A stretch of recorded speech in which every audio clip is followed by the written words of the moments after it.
What's going on, guys, and welcome back to our Surviving Java series. We are now in the year 2024, and I decided to do a beginning episode time lapse of us transforming our storage area, mainly because I've been sick since Boxing Day for about 2.5 weeks with it's either COVID or a chest infection, and my voice has only just started to go back, so I've decided to try record while I've got a little bit of my voice still left.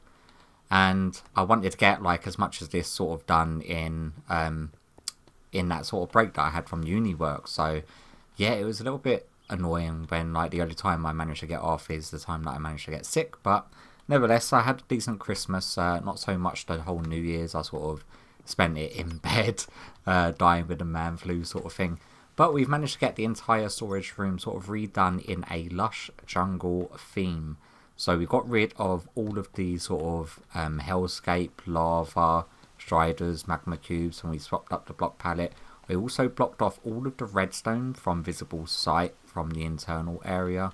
So we haven't got the big sort of redstone mechanisms that sit above the storage system, which is good. And I've sort of overgrown it with all of these leaves. I've widened up this drop chute here and had some water features dropping down which feed into this sort of, it's like a lush cave theme, but mixed in with an overgrown jungle sort of feel. So we've got the mossy cobblestone, the moss, and it's all sort of blended into one another, the jungle mixed with the lush cave. And I've used a bunch of custom mob heads, like the mini cactuses, the blue dotted mesh mushrooms, the red dotted mushroom caps, and I'm using them for light sources on top of the end rods, just a little bit more feel to it. But today's episode, what we want to do, because obviously we didn't pick anything at the end of last episode from our project ball, we will still be doing the project ball, just not in today's episode. We will pick it in today's episode, but obviously that will be for next episode. Today's episode, there's a couple of bits that I actually want to get done. One is I want to get some wildlife in here. I want to try, I don't know if axolotls die when they're out of water. So what I want to try to do is get some axolotls and some frogs down here, because I think they would blend really well with all of the lily pads, the water, and the sort of lush cave mixed with the sort of overgrown jungle feel. But I'm fairly sure if axolotls can't survive out of water, they will end up sort of just, unaliving themselves after a while if they suffocate on land, because they will sort of jump out of the water, and I can't really do much to prevent that unless I bring up a couple of the paddling pools a little bit higher and have it so the axolotls can't actually jump out of the water. But we will see. So there is an area that we want to get to and breed up some axolotls in order to bring over here. I also went around, although this wasn't in the time lapse, I done both of the hallways on either side, swapped out all of the red terracotta for green terracotta, and then swapped out all of the mangrove trapdoors for the bamboo trapdoors, just to give it that bit more of a jungle sort of feel to it. We've got our camel there, we've got our sniffer still here. They are still working up a tree. I actually need to start farming all of these seeds soon as well, because I'd like to actually mix some of the blue ones, the pitcher pods, in with our build palette. And I extended the grass over here, done all of the mossy cobblestone, and changed all of the living quarters area up with jungle wood, some more leaves, a bunch of the spore blossoms are dotted about everywhere to give us that little particle effect that I like. And the area that I did not touch was our armory area, and the whole point was that the sort of armor trims pop a lot better against the dull tones of the deep slate. So if I had mixed all of the jungle themes in here and had bright greens everywhere, it would have taken away a lot from the actual armor sets themselves and the display stands. So I decided to keep this area sort of enclosed as its own little sort of theme, which is our sort of blacksmith armory area. I have got plans in the future to actually build a full-on massive blacksmith. I just don't know what area or what style I really want to focus that on. But that's going to be a project for another day. I extended the grass that obviously comes all the way down here as well. And then all the way around here over to our nether portal and next to our little train station area. But what I want to go and work on now is what I've not actually changed or done anything with is the nether side of our nether portal. And this is still in the old hellscape theme. So what I'm thinking is obviously swapping this up with sort of a similar theme. Obviously we can't have water in the nether, so I'm going to try to do something to give the effect of water instead of the lava down there. So I've got a bunch of different blocks, but I've also got a bunch of empty shulkers, if I can actually pick them. Thank you very much. Thank you. Over there, and then we put our resources, because I need to mine out all of this stuff in order to start placing the new stuff. So what I'm thinking is we started the episode off with a time lapse, so what I will do is actually start clearing this by hand with you now, and I will talk about the plans for the channel and what I'm wanting to do and get done, which whether or not it will get done is another question, because obviously I have quite a lot of other time commitments as of lately, and trying to find time in order to record as well as edit stuff. It is a little bit tedious trying to juggle timings and try to get the time in order to get everything that I want to do done.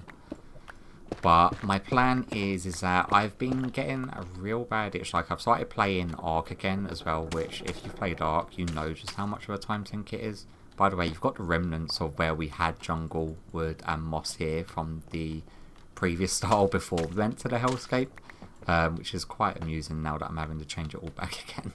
But we're going to be swapping up the style a little bit anyway. Yeah, so if you know like Ark at all, you know what sort of time sink it is, and I am actually enjoying that. This Ark Survival Ascended. Dismiss you and stop you. My god, I do apologise for that. I had 2 different alarms go off simultaneously. So I'm enjoying that and just getting to play that in my sort of downtime. But then I want to also get back into being able to record episodes and play Minecraft, because the bad thing about when you're recording episodes on a series like this is that I don't want to do any sort of big projects off the time from recording, so it's very dependent on me feeling like recording in order to be able to play on this server. Otherwise I tend to just play on my other friend's server when I'm just looking to sort of sit back, relax and just do little projects here and there, nothing sort of amazing or new or designed completely by myself. It's sort of just rehashes of projects that I've actually done on here, it tends to be. But I do enjoy the sort of playstyle that I am not feeling under the edge of having to record, because the good thing about this is that regardless of how many people actually view these episodes, I like having it as a sort of time capsule for myself in order to go back and look at previous projects that I've actually done and worked on, which is the sort of enjoyment factor for me. And I actually really enjoy the sort of editing process of stuff. Like, I do very, very little to advertise or promote any of my recordings or videos or YouTube channel. What I tend to do is set and forget it sort of mode, where I'll edit it, upload, do the details, and then I'll log out of that YouTube account and I'll log into my normal viewing YouTube account, and I won't really think about the channel until it next comes to me wanting to record and put out a video, which is obviously one of the key reasons that the channel has not really grown at all, because I don't post the video links anywhere. I don't post on Discord servers about videos anywhere. I sort of just play, record, edit, release, and then just basically rinse and repeat, which is fun for me, and I'm alright doing that. But I've been getting the itch lately that I want to play modded Minecraft again, and I've tried a couple of series with a couple of different people and a couple of friends with modded, but they tend to sort of either flame out really early, as in they don't enjoy the sort of solo aspect of playing modded Minecraft nearly as much as I do. Like, I can quite easily sit there for 14-16 hours straight playing modded Minecraft, because there's just so much to do and I'm never sort of void of any ideas of what I want to work on in mod Minecraft, which is really good about it. And there's a couple of packs that I'm sort of tinkering with. I'm trying to decide whether or not I want to do a old mod pack, like a 1.12 one, and using the old style mods that if you're as old as I am, it'll be very sort of nostalgic for you to sit back and view. But the bad thing about choosing one of them is that although the content in them is, I think, is a lot better than the current mod packs, I do think that they are so badly optimized that a lot of them you need at least dedicating 16 gigs of RAM in order to run it without it hitching or crashing, while the modern mod packs, the ones that run on like 1.19, 1.20, they seem to be far better optimized, and you only need to run maybe 4 to 8 gigabytes of RAM, and it's, yeah, you don't tend to have nearly as many crashes or issues with them mod packs. Like the 1.12 ones, the ones that I have tried to do previously, I always end up having to, at some point or another, go into MC Edit and fix broken stuff. So yeah, so I'm sort of trying to decide what mod pack I actually want to play. There's a couple that's caught my eye. Strider, look, I've saved like 4 of your friends. I'm not going through the hassle of trying to save them, so I do apologise, but yeah, that's just not happening today.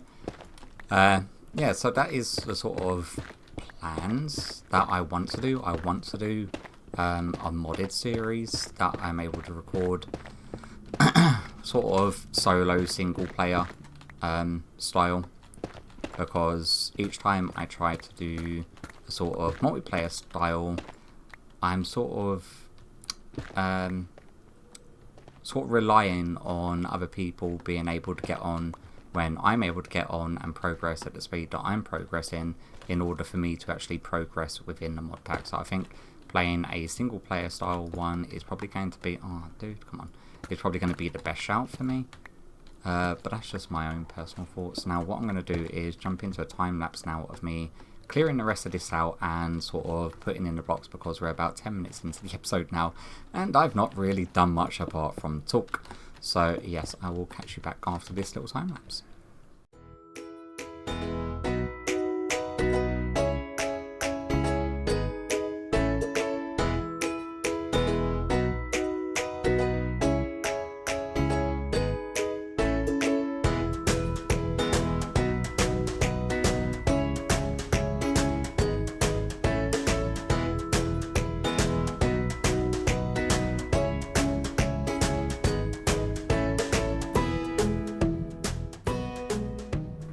Alright, and we are done.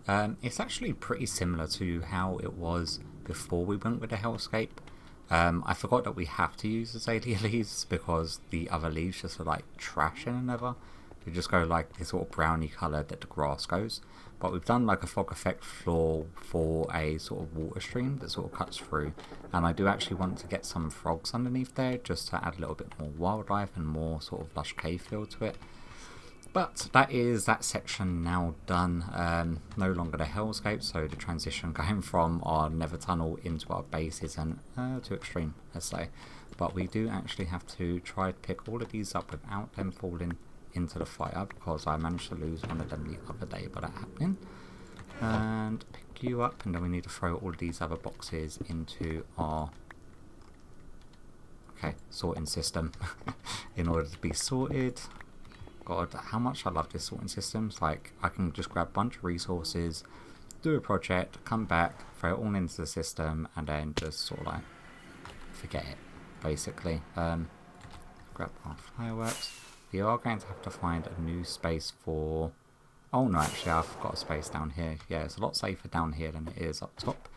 Mainly because there is a couple of spawnable spaces, but I can't figure out exactly where they are up there. So we're just going to be throwing Steve somewhere down here.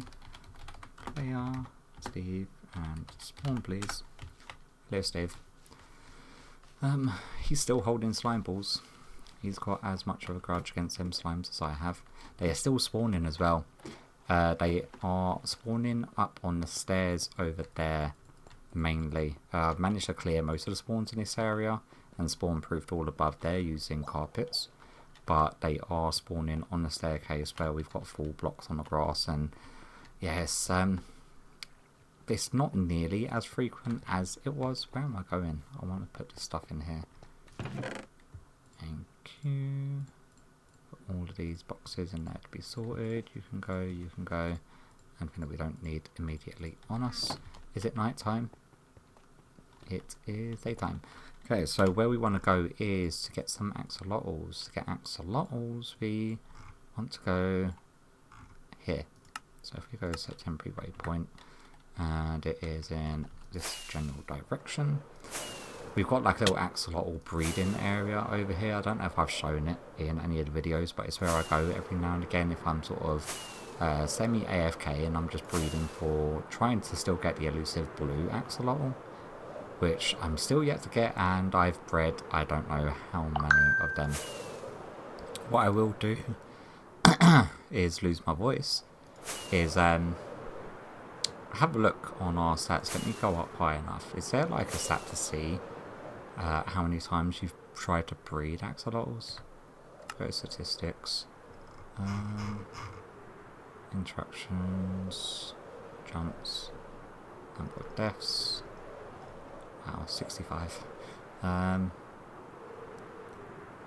Is there mobs? That's just... I think it would be items used, wasn't it? And we're looking for like tropical fish, because that would count as it being used, wouldn't it? Where are you? Ow, I've hit something. Okay. Yeah, I'm going to have a look while I'm not actually flying, because that could have ended badly. The only reason that I don't mind doing that is mainly because I've got a death totem. So worst things first, it just pops my totem. It's not like the end of the world. But we should be actually coming up towards this thing, provided that I've not trimmed it out of existence when I was doing the well trimming on the last update, because I don't think I've been over here lately. Nope, it's still here. Yeah, so I don't know if I've actually shown this. This is like, it's a really sort of budget breeding system. So we've got a bunch of axolotls up here, and this is where I'm sort of mass breeding them. And in order to get all of these tropical fish buckets, so we've got a bunch of axolotls here that we can take straight with us. So in order to get these, I can show you what's happening. Is that this goes all the way down into a lush cave where we get a bunch of the tropical fish. We've got a chest pattern of soul sand, which is pushing the tropical fish up top. And then in order to have them get knocked into that little area where we want to collect them, we have our flying machine go back and forth, and then it sort of knocks them all into this little pool where we can then run around and collect them. It's actually a pretty efficient little system, but can we sleep this night away? Yeah, but the amount of times I've bred these axolotls is ridiculous, and still no blue axolotl. And yeah, we've got all of the other colours, so pink, yellow, cyan and brown, I do believe the other fours. So let's get a healthy mixture of these guys. Say 4 of the aqua, no 3 brown and 3 pink. And we can just see how many of them actually survive. We are going to have to turn this off. And then we're going to want, what's it, like buckets of tadpoles. Yeah, I don't know if we've got any of them laying around anywhere. I'll have to have a look in my storage system, because I'm fairly sure I did actually breed up a whole bunch of them. God, tropical fish just everywhere. These are all the resources that are from the area when we was doing it. But yeah, I'm going to head back to base and have a look to see if we've got any of the buckets of tadpoles so that we can throw them in the pools. Okay, I know it's in this general direction, so I guess I'll meet you back at base. Alright, so talk about a trip and a half. I looked everywhere to see where I knew that I had tadpoles somewhere, but I've checked all of the chests here. I couldn't see them anywhere whatsoever. when I was looking for them, I did come across the fact that we've got a bunch of axolotls already over here, so I didn't actually have to make that initial trip. But I did go ahead and get a bunch of tadpoles, bred up a bunch of frogs over in a mangrove swamp. Now what I am going to have to do is release the tadpoles first, because I'm fairly sure if I release them at the same time as the axolotls will just end up murdering them. So yeah, that's something that we really don't want to happen. So if we just go and say throw a few tadpoles here, there and everywhere, I'm fairly confident that the axolotls won't kill frogs. If they do, then it's going to be a very unfortunate waste of time for me, to be honest with you. Having to go all the way over there to get the tadpoles. Just took the better part of about half hour, 45 minutes. Okay, that's all of our tadpoles done. And then we can leave them sort of wander around until they grow up.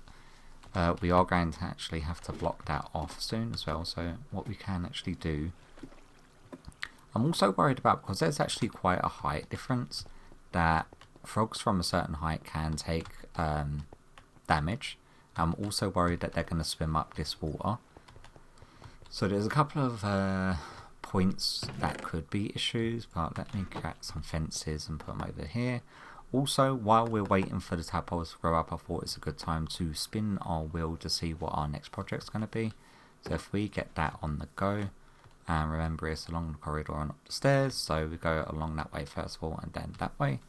Okay, yeah, you're spinning fine.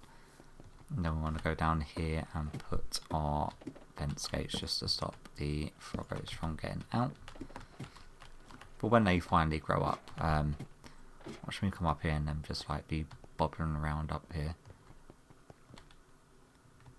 Yep. I knew they was going to start swimming up the water. As long as they don't swim all the way up, I think we're okay.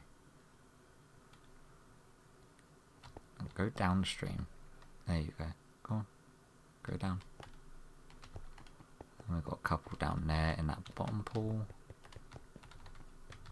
Need to make sure none of them come up here. I'm also worried about the axolotls. They may end up trying to swim up here as well. Okay, let's see what our next project's going to be, shall we? Still spinning. Come on, guy. It's going to be one of them, like, unfortunate, really long spins. But what we can do is just speed it up quickly. And we are on 6, which, I say, it didn't take a lot of speeding up. So we are on 6, which is 3, 4, 5, 6. So it's this row here. So we've got Chicken Head, Apocalypse Area, a Zoo Project, a Negative Effect, that is Train Station Renovations, Ancient City Project, another Zoo Randomizer, and another Ancient City Project. So we've got 2 chances of Zoo Projects and 2 chances of Ancient City Projects, and I do not know what that chicken is. Wacky Chicken Farm. Yeah, that makes sense. What's the negative effect? Spiderizes foods. That's a horrible one. Okay, we're on 1, so it's going to be a Ancient City Project, which is, it's not too bad. Like, there's a lot of different mini farms and stuff that I actually want to do over there. So yeah, it's not the worst project in the world. So we can put that in our current project board. All of our other ones are over here that are done. I would have preferred a farm coming up, but we can sort of design a couple of different little farms, or design a sort of medium-sized farm to fit over in the Ancient City area. The only issue with the Ancient City area is the block palette quartz. We have got a fair bit of smooth, and we've got a fair bit of just normal nether quartz ore. But as opposed to normal blocks, we've got a decent amount. That's mainly smooth. That's an assortment of smooth, normal, and bricks, pillars. So I'll probably have to do some sessions over at our trading hall in the industrial area to sort of top up our quartz supply. I also need to go get more cyan terracotta, I do believe. I've got a reasonable amount, but nowhere near enough to do flooring areas over at the ancient city. But we've not been over there for a hot minute. I'm trying to think of the last project we've done over there. I mean, there is actually something that I do want to get done over there before we update as well, because obviously if we update and implement the new villager trading mechanics when the main update comes out for it, we want to have our villagers ready in place and pray that it's not retroactively done, because we don't want it affecting all of our villager trades as it is at the moment. But nevertheless, what I'm going to do is wait around for these tadpoles to grow up, and then I'll bring you back when we're about to let loose the axolotls and see if the axolotls murdered frogs. So yeah, let's see how that goes. Oh my god, I don't believe just how long it takes them to grow up. No, well, lie, it's about 20 minutes waiting for the tadpoles to grow up into frogs.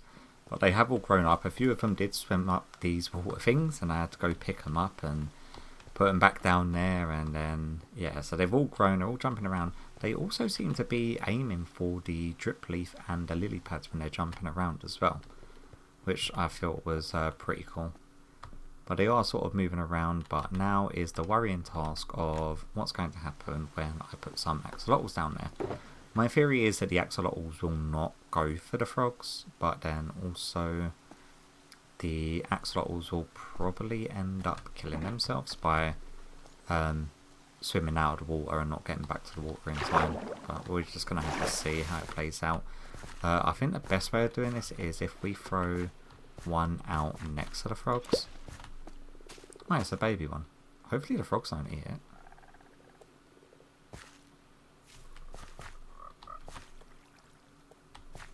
Okay. Are they all babies? Yeah, I think they are all babies. Oh, great. It means a lot of waiting around to see if they kill themselves again or not. Just spent ages waiting around for the frogs to grow up. I'm not going to be doing the same for the axolotls. I need to put Steve, because Steve's got slime balls in his hand. I can't have him down here because all the frogs sort of just gravitate towards him, and I don't know how to get the slime balls out of his hand without manually killing him, and I don't really want to do that. So these around. What's the betting that I'm going to put Steve on, come back at some point tomorrow, and there's going to be no creatures down here because the axolotls are going to kill the frogs, and then the axolotls are going to end up killing themselves. So we will see what happens when you join me at the beginning of next episode. I've got a feeling that there won't be axolotls here. I can replenish the frogs relatively easily, it's just like a little bit time consuming. But yeah, the frogs aren't attacking the baby axolotls, which is good. This is what I'm worrying about. What I may do for the time being is if we pick up these bits of water just to stop the axolotls from swimming up and the frogs from swimming up, just until they've all grown up and I don't know, acquired some common sense, I guess.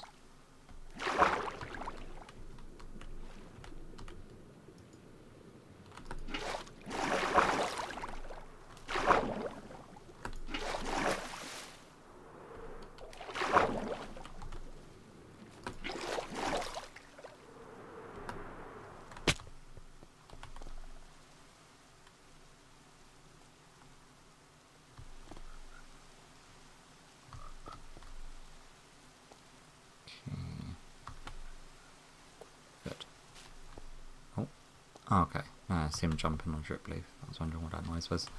But yes, nevertheless, hopefully you've enjoyed today's episode. I know it's leaning a little bit jump cutty and a couple of different little time lapses thrown in.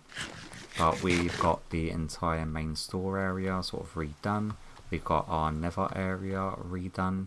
And we went and replenished, well not replenished, but we brought over some new guests for underneath our storage area. We are sort of acquiring a lot of mobs in this area though, because we've still got the striders, still got the turtles, we've got the sniffers, the camel, bunch of axolotls and frogs now. So I may need to move some of them into different areas just to be on the safe side. Oh man, I'm trying to find like a cubby holder I can put Steve in. That would be safe. Can we get you up here somewhere? Okay, Steve, you can come here. Player, Steve, come on. Then can we get you into one of the actual composters? There we go. Okay, yeah, hopefully you've enjoyed today's episode. And hopefully you are happy with the new storage area, and hopefully I will catch you all in the next one. Bye bye.